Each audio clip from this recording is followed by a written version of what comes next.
Mini blog.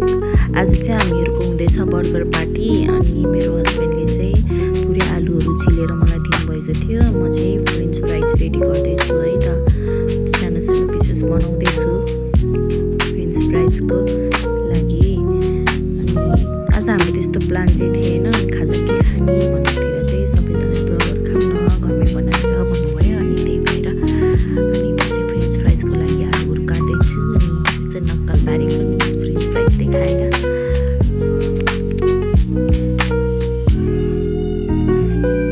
French अब सबै फ्यामिलीहरू ग्यादर भएर खानालाई चाहिँ अलिक छुट्टै रमाइलो हुने के। अनि त्यही भएर हामी चाहिँ धेरै जस्तो खानेकुराहरू चाहिँ घरमै बनाएर फ्यामिली सबैजना ग्यादर भएर खान्छौँ। सबैजना मिलेर बनाएर खान्छौँ हामी। अनि यतिकैमा चाहिँ मेरो फ्रेन्च फ्राइज काटेर आलुहरू पुरै काटेर रेडी भइसकेको छ। अनि त्यस टाइममा चाहिँ मेरो बेबी नै आएको थियो कि भित्र, अनि म चाहिँ बेबीलाई बोलाउँदै थिएँ।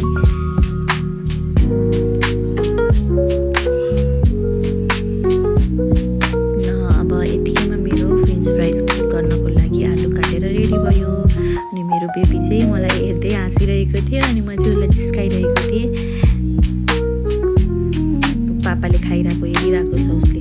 अनि मेरो मम्मीले चाहिँ बर्गरको लागि मासु काटिदिँदै हुनुहुन्छ। मासु काटेर रेडी भएर मेरो हस्बेन्डले चाहिँ पुरै मसलाहरू लगाएर मिक्स गर्नुभयो। अब त्यो मिक्सलाई चाहिँ अब रोटी बनाउनुपर्छ होइन। अनि त्यो रोटी बनाउनको लागि चाहिँ अनि रेडी हुँदै गर्दै थियौँ हामी। अनि यता फ्रेन्च फ्राइज पनि रेडी हुँदैछ, तेल पनि तात्दै छ। अनि मेरो हस्बेन्डले चाहिँ फ्रेन्च फ्राइज फ्राई गर्न थाल्नुभयो।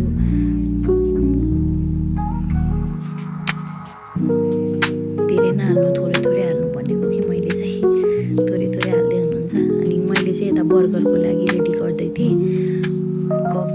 बनाउन चाहिँ फर्स्ट टाइम नै बनाएको हो, अनि त्यही भएर त्यस्तो आइडिया थिएन। अनि मैले चाहिँ अलिक मोटो मोटो नै धेरै बनाइछु कि, मोटो मोटो नै धेरै बनाएँ। अनि बाक्लो भयो मैले बनाएको चाहिँ, अलिक पाक्नलाई अलिक टाइम लाग्यो। अनि अब यता चाहिँ फ्रेन्च फ्राइज रेडी हुँदैछ।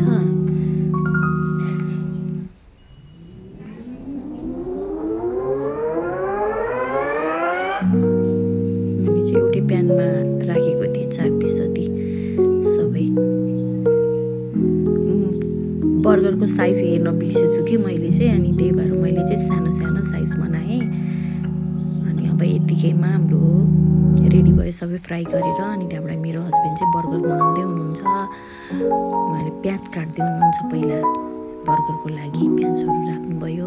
अनि हामीले ससहरू चाहिँ पहिल्यै बनाइसकेको थियौँ, ससहरू हाल्दै हुनुहुन्छ। अनि अब हामी बर्गर खानालाई रेडी हुँदैछौँ। बर्गर चाहिँ धेरै भएको थियो पिसहरू चाहिँ हामीसँग।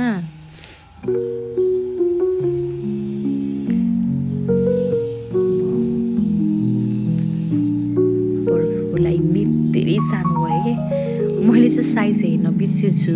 अनि यतिकैमा बनाएँ। अनि पछि चाहिँ अलिक पछि चाहिँ राम्रो भएको थियो है, मम्मीले आएर बनाइदिनु भएको थियो। अब आमाहरूले बनाएको त राम्रो नै हुन्छ, सबै कुरा सही नै हुन्छ नि त आमाहरूले गर्नुभएको त। अनि हामी चाहिँ अब कच्चा भयो कि त्यस्तो साह्रो नआउने भयो। अनि मेरो हस्बेन्डले चाहिँ पुरा बर्गर बनाउँदै हुनुहुन्छ। अनि हाम्रो भाइ आउनुभएको थियो। अनि हाम्रो फर्स्ट ट्राई चाहिँ हाम्रो भाइलाई दियौँ। उहाँले चाहिँ चाख्नुभयो, उहाँलाई चाहिँ लाज लाग्यो अरे, फोटो भिडियो नबनाउनु न, मलाई लाज लाग्यो भन्दै हुनुहुन्थ्यो। अनि त्यो पछि हामीले खाना रेडी गऱ्यौँ।